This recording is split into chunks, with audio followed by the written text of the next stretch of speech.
Thank you. First, I want to thank GRIT2 for having me, the opportunity to come out here and, share my story with you guys, and, the things they're doing for kids, in trying to change lives. It lines up perfectly with our mission, which is we're trying to change lives. We're just trying to do it with the ball. So thank you again for having me. A quick little, for those of you that know me, today will be a little harder for me to tell this story because I have people in the crowd where, they were huge parts of the story. So I apologize now if it gets a little harder for me to tell it. But just a quick snippet, highlights first. For me, my senior year, I was named one of the top 20 players in the state of Illinois. I averaged over 23 points a game. I led the state in scoring three-pointers. My senior team, we were the first ever to win the West Suburban Gold Championship, beating Proviso East. I ended up getting a Division I scholarship. I played 10 years of professional basketball, and now I run, for the last 8 years, run a company that was started from scratch to now into a multi-million-dollar company. And I only say that because that's all these little highlights, and the reason why I'm here today is really to talk about, all the lessons and all the things I learned through not basketball, but pursuing my passion. And that's what, breakaway basketball is about, is helping kids, pursue their passions and learn about all the different lessons that I learned that ultimately, changed my life. Those lessons, I'm going to tell stories about all of them, but the first one always is focus. I always talk about the kids and with adults, the most important thing to me, I believe, is people trying to figure out what they really want. What life they want to live and what they really want to strive for and what they want to go after. So focus is always the first thing that we talk about. The second thing is work. I believe you got to develop this unbelievable work ethic. And let's say you go to work from 9 to 5, to me, I don't count that. You might be working hard at your job at 9 to 5, but what I'm talking about is the stuff you're starting to do behind the scenes. The stuff you're starting to do that you don't have to do, that you want to do. And when you start doing those things and you start adding up those minutes and those hours, I think that's when you're on the way to creating something special. The third one is perseverance. It's the one guarantee that we tell all our kids and adults that, all of us are going to deal with tons of adversity. It's pretty much nonstop, and it's how you handle it, how you react to it, and what you're willing to do to overcome it. The last part of really the ingredients that I learned was patience. A really tough one, I think, these days, especially for kids, and now of how everything's so instant. Being successful, whether it's my parents, my grandparents, me, and your kids, it's going to be the same blueprint, and they're going to need to be patient. It takes years of focus, work, and perseverance to eventually, see the big boom, is what we call it. So, those things I'll talk about, but I always talk about the very beginning of my story. And my dad's here today, actually, and it usually starts with him. And the story is, my dad's a blue-collar worker. His dad passed away when he was 18. His mom was sick in his 20s. Lived in a 2-bedroom apartment from Chicago with 4 kids. So moved us, me and my 2 sisters, out to Downers Grove. And my mom was a stay-at-home mom, worked nights as well. And my dad would go to work every day, go to work before, 6 a.m. before we get up, and then come home, 5, 6 p.m. And I'd always ask my dad, how's work? And we got some young kids here, so I won't say what he would always say, but he would say, work stinks. Do something you love. And that was literally his answer, all the time. Work stinks, do something you love.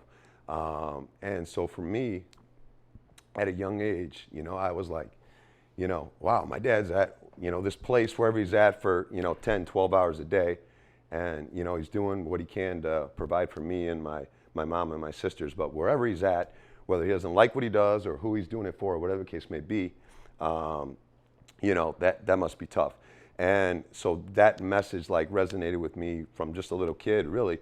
I was really focused right off the bat of, for me, success was going to be waking up every day and loving what I did. And that's literally how I pretty much have led my life from that time. 4th grade, it's a great time that I'm actually here, because anybody that knows me, the YMCA became really my second home. I went to El Sierra School, I went to O'Neill, which is right across the street, and I went to Downer South, and I literally lived at the YMCA from 11 years old to 18. Every birthday, all I'd ask for was one thing. It'd be a membership to the Y. It was $100. It'd give me instant access to the Y whenever I wanted it. I'd ride my bike, I'd put my ball in a jewel plastic bag, and I'd ride up here and I'd play. So the YMCA is a super special place to me. In 4th grade, my sister was playing on a basketball team in the YMCA league. They were an all-girls team playing in the boys league, and they were kicking butt. Those girls, they were 6th graders at the time. Most of them all became Division I athletes in basketball, volleyball, soccer, softball, all these different sports. And you know, growing up, sports was huge in our family. I loved playing baseball, soccer. I hadn't played basketball yet. It was the first time I saw, you know, my sister playing basketball. And I remember telling my dad, I said, I want to play. And he says, you want to play? I says, we got a basket in the driveway, and I've never seen you out there once. He's like, well, think about it for next year. So my dad made me wait a year to do basketball for whatever the reason, you know, whether to see if I was really serious about it, or, you know, maybe sign up had passed and he couldn't get me in, or who knows, but he made me wait a year. And so in that first year was 5th grade, where I just started to play, and I played here at the Y. I had some early success just because I was a pretty good athlete as a young kid. I wasn't necessarily a good basketball player, but I was fast, I was little, and I was playing in the Y, so that's all I knew, and I was really enjoying it. 7th grade comes around, and it's my first time to try out for a team. And tryouts back then were very different. It wasn't, you know, all these different teams from all over the place. It was one team, one community representing those kids.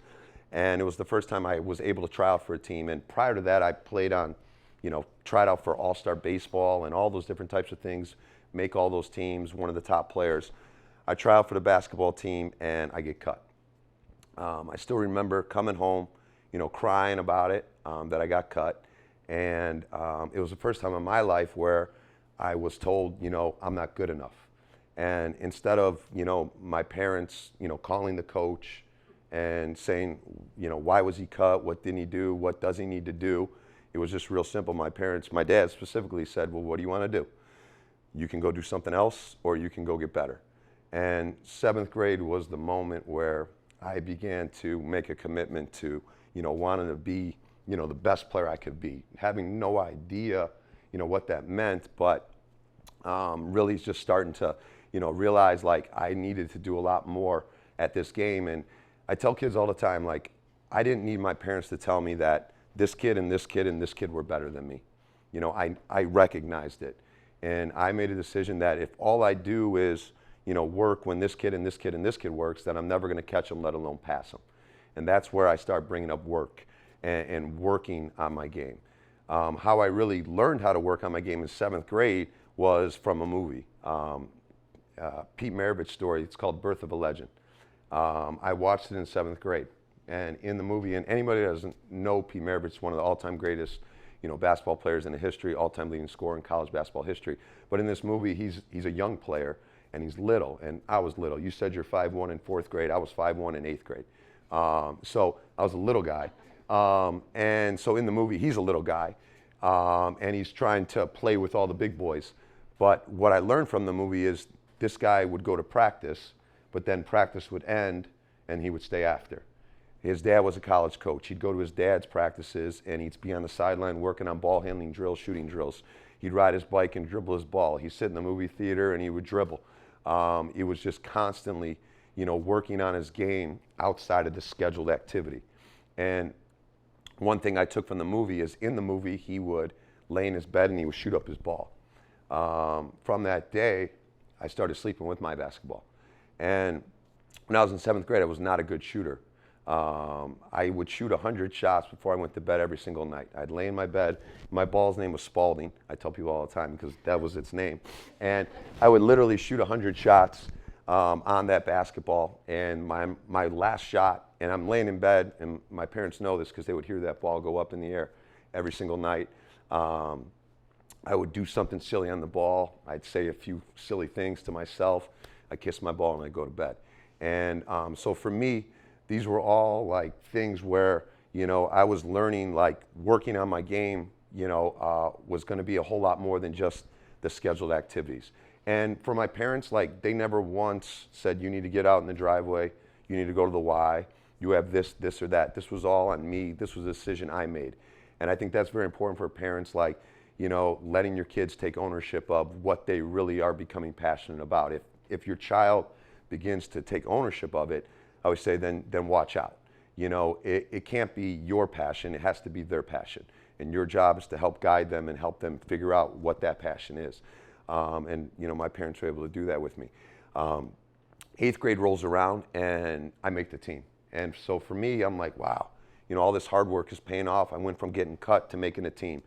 I didn't play at all season. I sat the bench the entire year.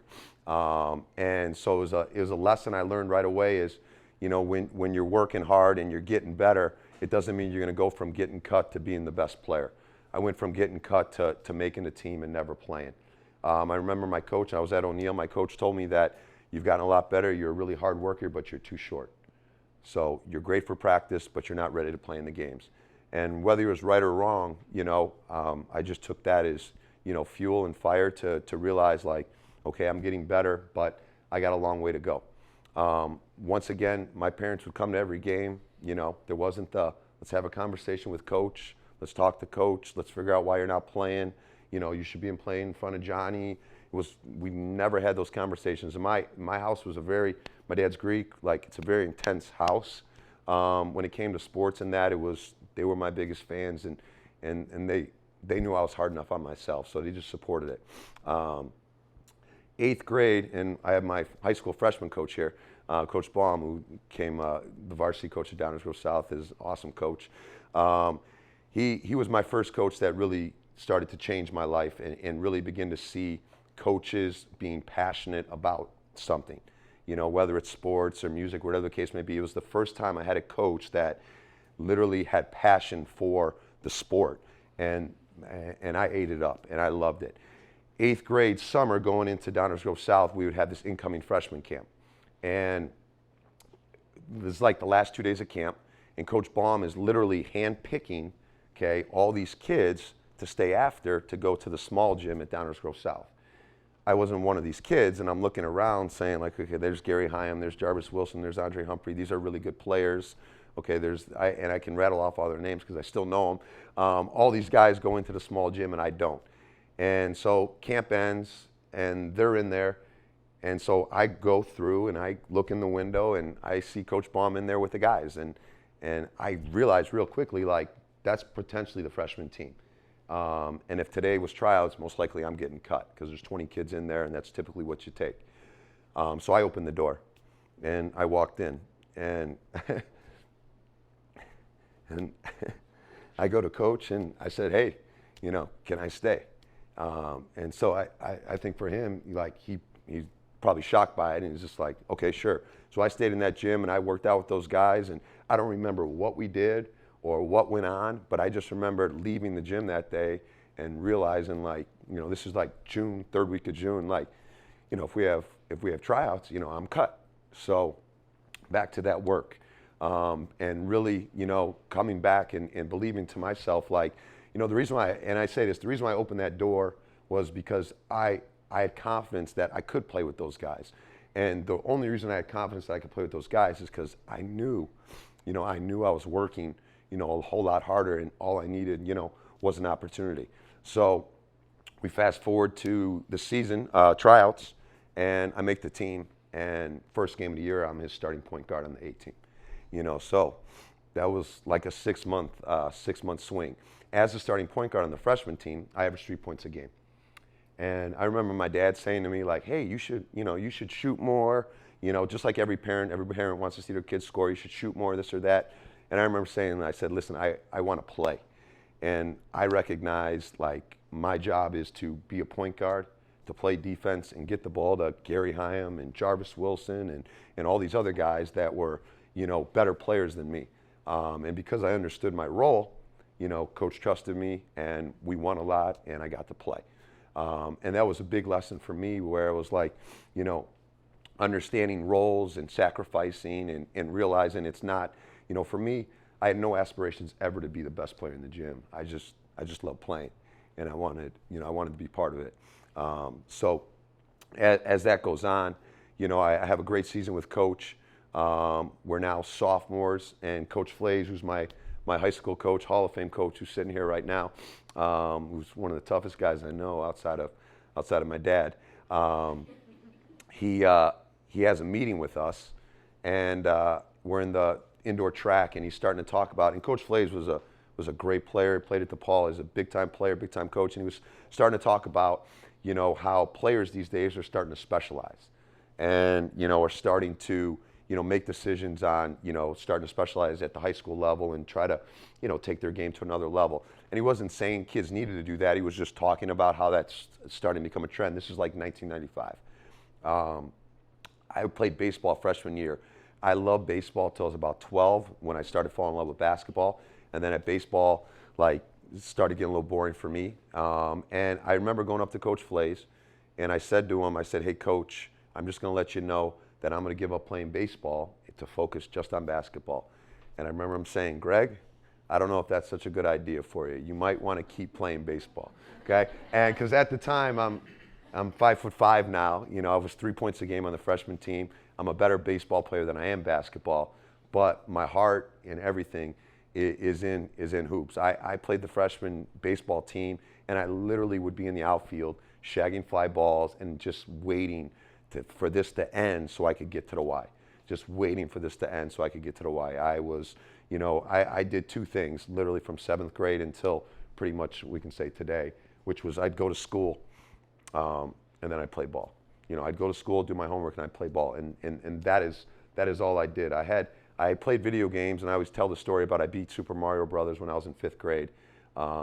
Beating Super Mario Brothers was fun, but it didn't change my life. And in 6th grade, with the video game deal, I made that decision, like, I don't want to be good at the video game, I want to be good at the real game. And so, I always looked at when people were doing all those other things, it was chances for me, to gain an edge, on the competition. So sophomore year, I make the team. I start on the sophomore team. I average 5 points a game, so I'm getting a little bit better. I'm growing a little bit. I'm 5'6", 5'7". Our team is successful. I have a conversation with Coach Flays in that season about my shot because I'm literally only 5'6", and I'm not a good shooter. And he's starting to talk about how I need to get my ball up above my hairline. And he pulls me aside and he shows me, like, this is what you need to do. If you want to be a serious basketball player one day, you're going to have to learn how to shoot a jump shot. You're going to have to learn how to jump, get the ball above your hairline. And right now you're little, so you need to start in close and you need to build this. And then maybe by the time you're a senior, it'll be a shot that you can shoot all over the floor. And I'll bring that story up because later it's a moment that kind of changes my life. So as a sophomore, I'm starting to work on developing this shot. I'm playing point guard for our team. And, our team has success once again. And Downers Grove South is, at this time, super successful in basketball. Basketball at this time is, NBA's going, the Bulls are winning championship. It was a great time. Season ends, and now it's summer going into my junior year. And I have the worst summer of my life. I got pulled up to play varsity, just like all the other sophomores. And we're playing in what's called the Oak Park Summer League. And it was teams from the city, teams from Proviso East, Proviso West, St. Joe's, King, all these great teams. And I'm playing against athletes and players that are just at a completely different level and a level that I was not used to. And I got destroyed. I couldn't bring the ball across half court. Coach would keep playing me. I'd get it stolen. I'd be almost brought to tears in games. I'd have seniors screaming at me, yelling at me. They were a really good team the year before. They're used to being successful, and I can't get the ball across half court. It was, I looked at it, it was like, wow, I've gotten better, but man, I got a long way to go. Right before the season, Coach Flays was a counselor at Downers Grove South, and he would call me to his office. He'd call players to his office all the time and have conversations with them as a guidance counselor. And still to this day, Coach Flays would call me Scotty Ktistou. That's why when you said Greg Ktistou, it's funny because he still called me Ktistou, Greg Ktistou. But he would call me Scotty Ktistou. My name is Greg, okay? He had a former player by the name of Scotty Gollin that he really liked, and he would call me Scotty all the time. It's another point guard. So I get this pass that said Scotty Ktistou, come down to the office to talk with Coach Flays, So I get this pass and I go down there, and he sits me down, and he says, got tryouts coming up in a week or so. I'm curious where you think you're at on the team. For me, I'm just trying to make the team. I'm just hoping I make the varsity team. For me, going from being cut in 7th grade to being at a big school like Downer South, almost 4,000 kids at this time, big classes, 1,000 class. If I could make the team, this would be a big deal. Downers South was winning sectional championships, going to super sectionals. I looked up to tons of these players, that used to play here at the Y growing up, the Brian Greens and, Adam Schaefer's and all these different players, Eric Norberg's. And so I tell Coach, I think I'm 10, 11, 12. And he shows me a piece of paper, and it has me in the starting 5. And it was, Was it Scott Gowan or was it you? No, it was my name. It was my name. And he has me in the starting 5. And for me, that moment was so big because it was, we talk about this all the time at Breakaway. It was the first person besides, my parents that, believed, I could be, more than whatever I thought. And that brings up a point about like helping kids create a vision. Like, I was a kid, which meant I saw exactly what was in front of me. As a coach now, as an adult, we try to create a vision for these kids of what's possible, what could happen if they're willing to focus and work and persevere and have some patience. And that's what he did for me. He showed me like, you're better than what you think, So season starts and we get off to a great start. I'm averaging 12 points a game as a junior on the varsity. And later, I didn't ever really know this as a kid. Like, I was literally a year younger than everyone in my class. So like back in the day, it was like October 1st or 31st as the cutoff. I was just September 28th birthday. So, as a junior, I'm 15, going to be 16. As a senior, I'm 16, going to be 17. So I was the youngest and the shortest in the whole deal. So I'm starting on the varsity as a junior. I'm averaging 12 a game. We get off to a great start over Thanksgiving. We're winning a bunch of games. We have a really talented team, a good mix of seniors and juniors. And then, huge moment changed my life. And I don't talk about this much just because, but when I tell the story, I do and it's really for the kids more than anything. So, because so many of them know me as like Coach Greg and how I am. So with it, I was in English class and I got a pass, and the pass said now, N-O-W. And I never really got passes unless it was from Coach Flays to come down to the office. And it said now, and it was to a room that I wasn't familiar with. So, I take this pass and I start heading down to the first floor, and I was up on the 3rd floor, and I still remember being in English class with it. And as I come around the corner, the police counselor's there waiting for me. His name was Officer Hutchinson. Coach Flays was further down the hall because the police counselors and guidance counselors was pretty close to each other. And he sees me with Officer Hutchinson, and I remember him yelling down the hall, "Is everything okay?" And I put my head down and I went with Officer Hutchinson, and I didn't see Coach. I opened the door, or they opened the door for me, and I walk in, and there's 2 police officers, Officer Hutchinson and me. And they sit me down, and their first words to me is, you're not under arrest, but we have suspicion to believe that you've been involved in some burglaries. And so rewind now a month, mid-November. I have friends, but I really only have like a few people that are like my boys, and those were a couple of my boys, my guys, because I really didn't do much, like I said, other than play basketball and go to school. I never had gone to a high school party. I never took a sip of alcohol. I never took smoke anything. Like, I was straight and narrow as can be. I had good parents that were at everything.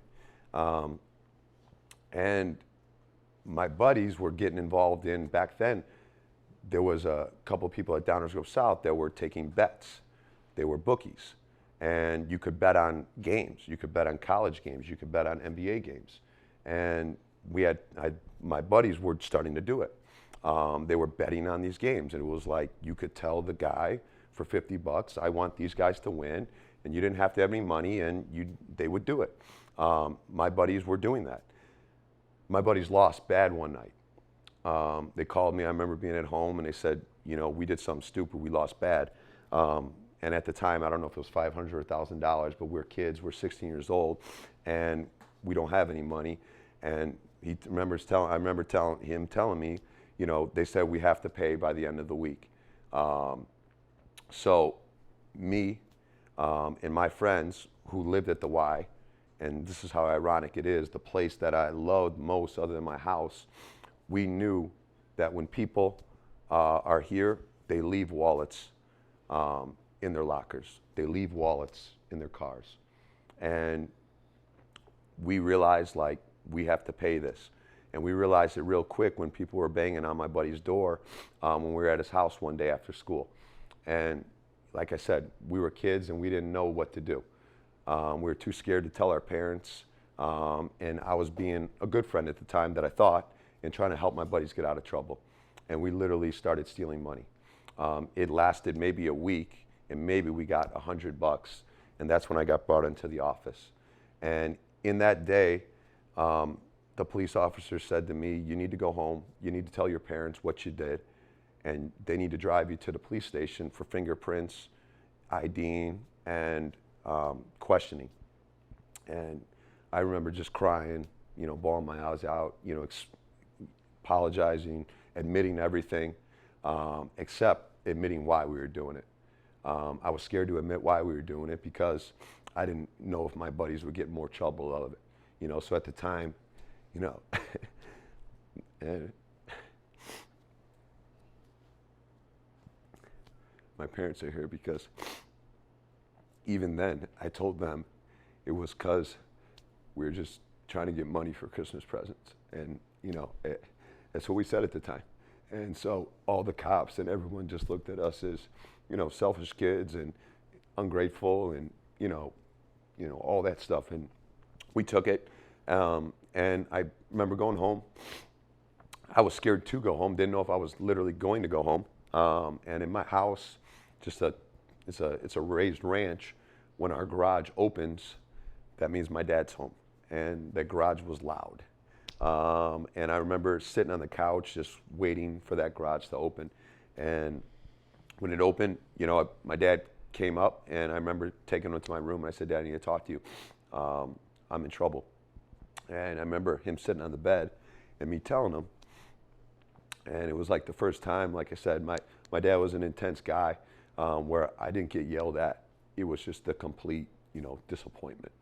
I remember my mom coming in my room while I was sleeping one night. I was pretending to sleep, and her crying and yelling, how could I do this? This isn't you, and all these different types of things. I remember having to tell Coach Flays, all the coaches, all the players. I got suspended for 8 games. The thing that I, had loved most was taken away from me. And, it wasn't even about basketball. It was about, disappointing people losing trust in me, and really me in general, just, losing my way and losing my focus in terms of it. So Coach made me start all over again, which rightfully so, I understood, and I should. Once I was finally cleared to play again, I was the 15th guy on the team. And I had to slowly work my way back again. By the playoffs came around, I was back as a player, and I was playing. And I still remember I was on probation for a year with this, and I was scared to leave my house. I was scared to do anything except, I was even embarrassed to go to the YMCA because that was the place I'd loved so much, where so much of this stuff had happened. And it was just, the worst year of my life, but at the same time, I got unbelievable support from so many people. And I said this a month ago to a fella in the supermarket. There was a player that I've known since he was 6th grade that made a really bad decision this year. And I remember the parent saying to me, he's like, man, I heard about so-and-so. I thought he was a good kid. And I quickly said, he is a good kid. He made a pretty bad decision. And so the things to the parents and the kids was, I was a good kid and I had great parents. I just made a bad decision. And so, ultimately understanding that and what I was going to do to redeem myself and gain the trust back of my parents, my family, my coaches, my classmates, and whatnot. That was literally my motivation moving forward, to try to make them proud again. All of a sudden, we're in the spring of my senior year, going into my senior year, and I have a moment that just changed my life as a basketball player. And this is when I talk about the big boom. Back then, there was a tournament called the Centurion Classic. And it was the time where AAU wasn't like it is now. The best teams, the best high school teams, the best players would play at Marquette Manor Baptist Church, which is in Downers Grove around Fairview and 75th. And the top coaches from across the country, Coach K, Dean Smith, Roy Williams, all these people were there. And I'm talking about the best high school teams from the city, from the suburbs, from down south, would gather for this event. And I'm going to be a senior, so current seniors aren't allowed to play. And it's going to be me as a senior with a couple of my other buddies and the new current juniors. We play our first game, which is versus Westinghouse, which is a powerhouse program in the city at the time, and we win, which was great. The next game, we play Proviso East. And Proviso East is in our conference. They're the most dominant team. They've won multiple state championships. They produce NBA players constantly. And I have never beat them. I was 0-6 in my career up to that point playing them. So we're playing them, and it's a 2-point game with 9 seconds to go. I get the basketball, I go the length of the floor, and for whatever reason, I shoot a 3-pointer. And it goes in, and we make it, and we win. It's the first time we beat Proviso East. Coach Flays is there. He runs in the locker room. He's going nuts. He's fired up. This is going to be his last year. He's a Hall of Fame coach. He's retiring after this year. He's super excited about the group. The game ends, and they come up to me and say, "Man, you had 23 points." I said, "Oh my gosh." I said, "That's the first time in my life I had ever scored 20 points or more in a game." I look back on the tape. One of my teammates has the tape, the Norberg family, and I watched the film, and I want to see the shot. I told you earlier about how my coach was starting to talk about shooting this jump shot. And I had never been able to shoot that jump shot from 3. I would work on it constantly, but I wasn't strong enough to shoot in a game. I could shoot it from like 15 feet and in. In the video, the shot that I rise up and shoot, it was the moment where I transferred finally that 3-point shot. I rose up, I hung in the air, and I shot it. And that's where I learned about, the work. Understanding it's not a weeks or months of committing to something.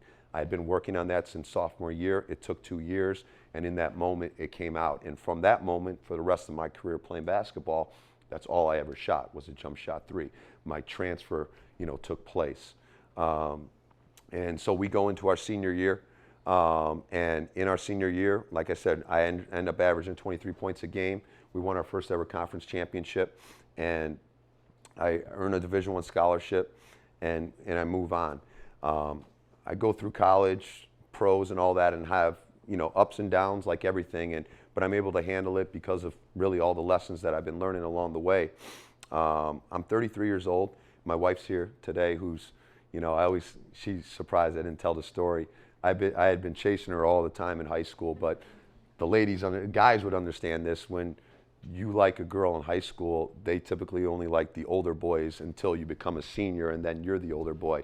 So I was always chasing her in high school, and that senior year, we finally started dating. I had never been to a high school football game on Friday nights, ever. I used to tell people I didn't go on purpose. I figured everyone in America was at a Friday night football game. I went to the Y. I figured those were days where I can gain an advantage on the competition, just outwork them while they're having fun at this game. I'm going to go in the gym. I went to my first Friday night football game, on our first date. So I was smart on it. But, I'm 33 years old. We're playing in Germany. My wife's with me. We just have a little girl. And the year before, I was named the European Player of the Year in Germany. I was playing my best basketball in my 30s.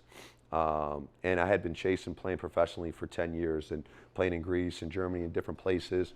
And we're going everywhere to play, getting cut, getting injured, moving back in with her parents in the basement at 29 years old, Mary, stocking shelves in the city on the south side of Chicago during the day, working on my game at night because I wanted to play. And all going back to that focus of I wanted to wake up every day and love what I did, not like what I did, love what I did. And that was always my motivation towards it. I had friends that were moving on with their life, that were 29, 30, having families, kids, steady jobs, buying houses and things of that nature. And And there'd be times where it was, I say to myself, I need to move on and get done with this. And my dad would always remind me that, you're special. Most people can't do this. You have the opportunity. It's not about the money or anything. It's about, pursuing your passion. At 33 years old, we're in Germany. We come home over Christmas break. Like I said, I'm having another great year, and I don't feel well. I remember calling my dad. We have a little girl at the time. I was scared to go to bed that night because I didn't know if I'd wake up in the morning. Just something didn't feel right.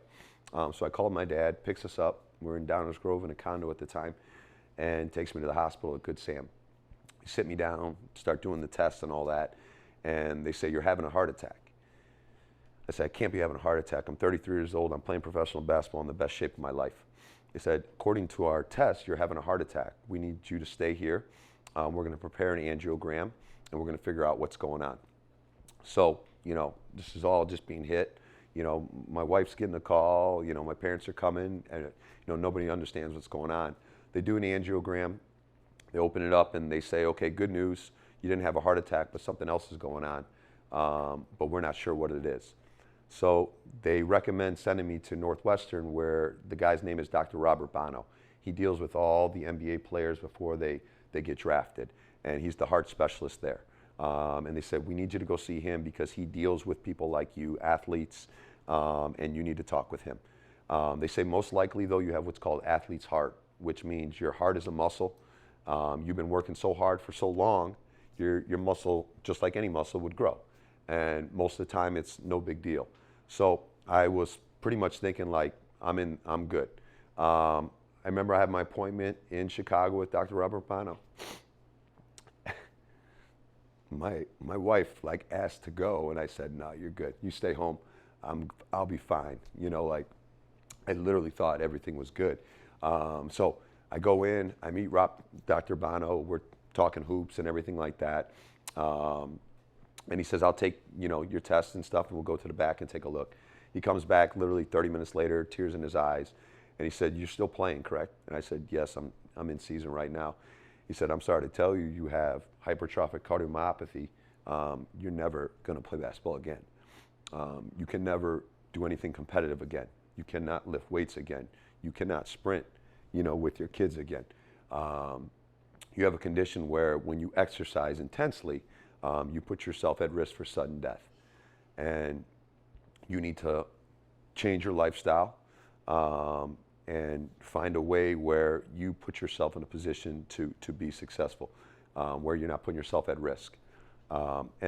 This is being hit at me, and like I said, all I've ever done, other than go to school, was play basketball, lift weights, and spend time with my wife and family. That is it. That's what I did, and that's all I did. And in that moment, I was basically getting all that taken away, other than being with my family. I remember saying to him, I don't know how to take it easy. I don't know what that means. I've been programmed to go hard. He says, all these different things. And I said, if you tell me I can't do push-ups, I can do push-ups. I need to know how many. And it just was just a lot. I remember calling Michelle. We're on Michigan Avenue, walking up and down, crying, explaining to her what was going on. And again, just kind of in a daze. I go home, and at that time, I'd begun to start Breakaway. Breakaway was beginning to go. I started training kids, working with kids, and literally I was coaching 7 years prior for free. I coached at Downers Grove South as a volunteer. I was coaching Coach Jeff's over here. I was coaching his team for 7 years for free. I was always coaching, and I would do it for free, and pretty much because of kind of that mentality that my dad was talking about. I felt like work, was something that you necessarily had to not like. And so when I was coaching, I loved it. So I felt very guilty about doing it for any sort of money. It was something I was going to do for free. I'm just coaching. So I had started Breakaway at the time because I was doing so much coaching. My wife says, we're in like $40,000 of debt. You're gone all the time doing all this free stuff. It's okay to charge once in a while. And she's looking at me with big eyes right now, because that's what it is. People don't realize, when I was playing professional basketball, it wasn't about making money, because I wasn't. I was literally flying everywhere and everywhere for people to give me a chance and a shot. Buying plane tickets with money I didn't have, using money that my parents didn't have, going places, living out in Greece, hoping to be signed with zero money and living on credit card because, I believed I was going to be all in on my dream and do whatever possible to make it a reality. So Breakaway was kind of getting started, but I had one foot still in playing, one foot in the concept of what I wanted to create. And after I got told my heart, I remember laying in bed, was feeling sorry for myself for a couple days, and then I got a call from a person that was trying to do what we were doing, and had been involved in it a little bit. And I remember him calling me, and I had played against him before, and he had said, Greg, I heard about your heart. I'm very sorry. If your kids need a place to play and to train or whatever the case may be, they can always come to us.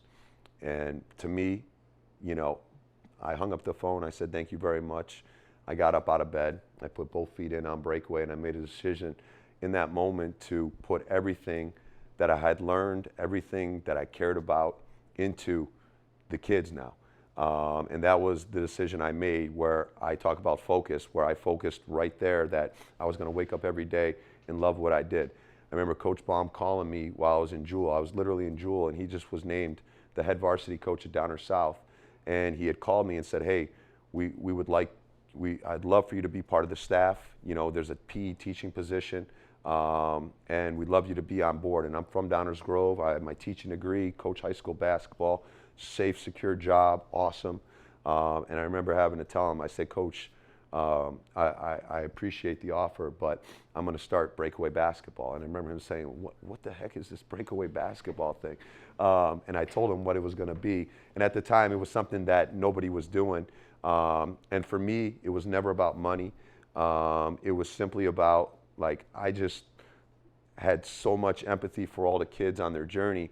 I needed a place to begin to share the story and try to motivate other kids about, forget basketball, help them, become passionate about something and understand what becomes of it. And that's what Breakaway eventually became. It became a place where people come for basketball, but I always believe they stay for the message inside of helping kids build confidence, build self-esteem, help learn how to focus, help learn how to work, help learn how to persevere, help understand about patience. And that's what I wanted, our program to be about. And from that day, I got out of bed and stopped feeling sorry for myself.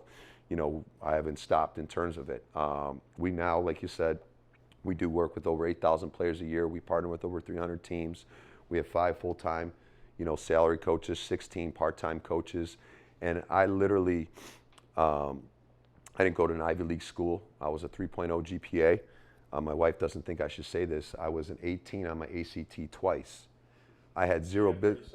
Yeah, absolutely. That's what I tell the kids. I tell the kids that I got a 36 too, but I needed 2 tests to take it. I never took a business class. I never took a finance class. I never took an accounting class. I never took an entrepreneurship class. My lessons of how I run my business was because of me pursuing my passion. And at the time, it was basketball. And that's how we run our business now. I know exactly what our focus is. I believe we work harder than anybody out there. And I say that because my wife knows this. I could work on it all day, every day, and some days I try. I just have 2 little kids grabbing on my knees that want to play, and my wife that needs my time as well. But when you love something so much as I love being in the gym with the kids and building it, it's so hard, and it's a great thing. The perseverance inside of the company, we overcome so many different things and obstacles behind the scenes. I have Jen, who's here now, that saved my life. She's my assistant that gave me 30 hours a week back into my life. And then the patience, and people see Breakaway now and see all the different things and all the things we're doing, and it's great. But they don't know that we were doing this 7 years prior. They don't know that I was opening up the small gym with a key and taking 4 kids in there and just working them for free by myself. They don't know that we were just, doing anything we could just to be around kids and help them, try to motivate them and inspire them the same way I had so many great coaches do for me. My kind of wrap it up with you guys, as parents of kids, I think so much of how I am was really the reaction of my parents. Meaning nowadays, let's say I can talk about sports, there's so many teams, there's so many programs, everybody's A, B, C, D, everybody's making it, everyone's part of it. And you know, it makes it very difficult to teach those same lessons that I was taught when it's like that. Because what happens is, for example, sports, we prepare kids that everyone's good enough to be on the team. And because your parents paid for it, that everyone's going to play. And everyone's going to get their medal for trying hard. And it prepares them for exactly how it's not going to be once they get to high school and once they get to the rest of their life. Learning how to compete and learning how to be competitive and learning how to build that grit. So my big suggestion always is, you know, my parents, they let me fail. They didn't try to protect me from it. And I'm a dad. I have a 6-year-old and a 3-year-old, and I don't want to see my kids crying. I don't want to see them hurt. But I sure as heck don't want them to learn that becoming great at something's easy. And I feel like they let me fail, and they were there to pick me up. They were there to hug me, love me, support me, but they weren't there to fix it. They made me take ownership of it. They made me hold myself accountable for whatever it was. And our logo, our slogan at Breakaway is always get better. And that comes from that. It was just like, you want that, that's fine. You need to get better. And when we kind of look at that and we take ownership of it, then I think you have a chance, you know, to be your best. And for the kids now, you know, one thing I always try to tell them is, for me, when you're going through adversity, you're normal. It's a guarantee. So when kids are going through it, you know, that's when you have to realize you're just like every other great story. And when you're writing stories, you know, every great story has adversity part of it. And the great ones, they talk about how they overcame it and what they did to continue to fight for it. And when you're pursuing your passion, you'll fight until it's over because you love it and you can't see yourself doing anything else. And that's why I believe it's so important to pursue those passions, because you become the best you. When you're pursuing your passion, you're doing exactly what you love, you're doing exactly what you're meant to be, and then you figure out all these different lessons along the way that later, you know, you're going to be able to transfer to the rest of your life. So I appreciate you guys coming out here. I'd love to leave it open for any questions that you might have about anything. But thank you so much.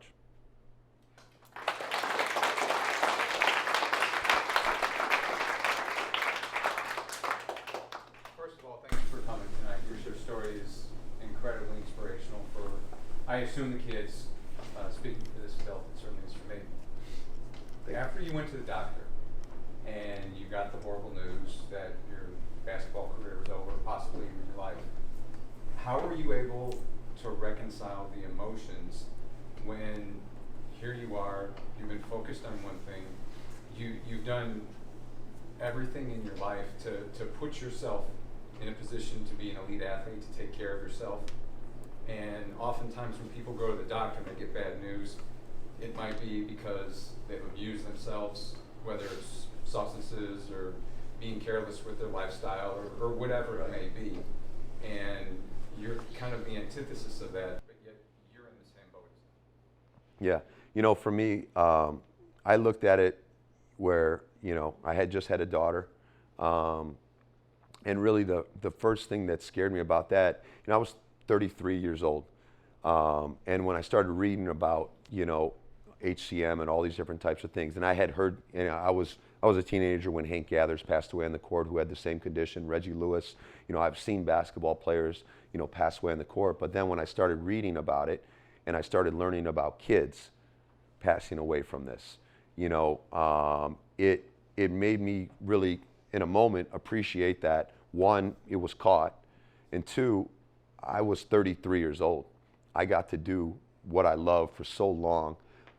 If I was 16 years old and found out about it, I probably would have had a much different perspective, meaning like I did not even have a chance to chase my dream or pursue my dream. But in that moment, you know, I looked at it as, and my wife will tell you, because the doctor told me I could do doubles tennis, do some golf, do some other things, and like, I just can't do any of it. Like, I probably still haven't ever coped with it because I'm wired real tight, and I've stayed busy, and I've just immersed myself into my family and Breakaway, where, you know, I look at my career, and I always tell kids all the time, just like anyone here, I wanted to play in the NBA, you know, but what I got to, that was my best, you know, that was my best.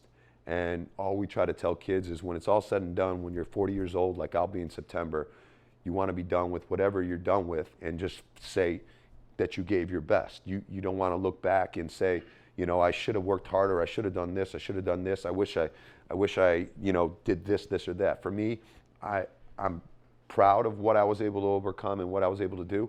And I just feel once I started getting into the coaching side of it, like scoring 30 points is great, but getting a kid to become passionate about something, helping a kid learn how to focus, helping a kid develop a work ethic, helping a kid overcome something tough, I mean, that's 1,000 times better.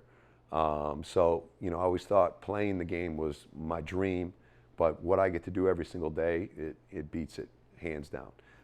And so it gives, you know, I have a different perspective on this whole deal. I have not missed playing basketball since that day. I miss the ability to know that if I want to go out there and mess with the kids a little bit and give them one really good, like I do that. My wife's here, my mom's probably all nervous. Like I do that once in a while, but like I get nervous when I do it because I'm not supposed to do that. Like so it's a tough feeling in the back of your head where, you know, you're walking around every day knowing that you're at risk for this. But I feel like I can't think about it because if I do, then I'm not going to be my best to my wife and my kids and, you know, everyone else. So appreciate the question. Any other questions?